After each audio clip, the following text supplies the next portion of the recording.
¡Hey! ¿Qué pasa, gente? Hoy toca mayonesa casera, homemade mayonnaise o algo así. Esto es lo que voy a usar.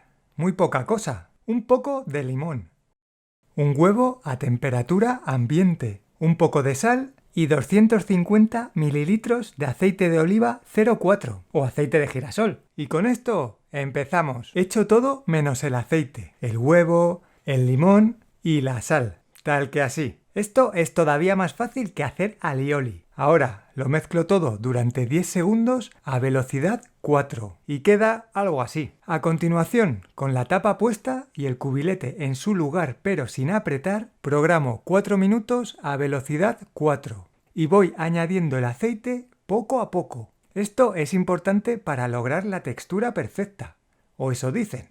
Y cuando acaben esos 4 minutos, ya tenemos la mayonesa lista. Ya solo falta guardarla en un tarro y meterla en la nevera. Mira qué textura. En la ensaladilla rusa es indispensable. Está riquísima. Y esto es todo por hoy.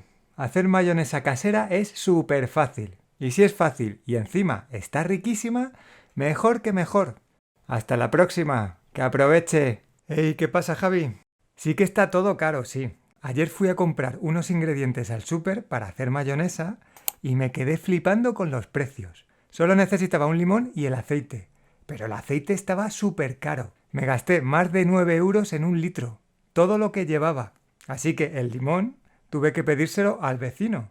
Y ya sabes cómo es mi vecino, que no da puntada sin hilo. No tuve más remedio que comprometerme a hacerle una tortilla de patatas y un tiramisú a cambio del limón. ¡Qué listo! Me va a salir cara la mayonesa. En fin, si es que no estoy hecho para los negocios. Bueno, luego te llamo y hablamos. Un abrazo.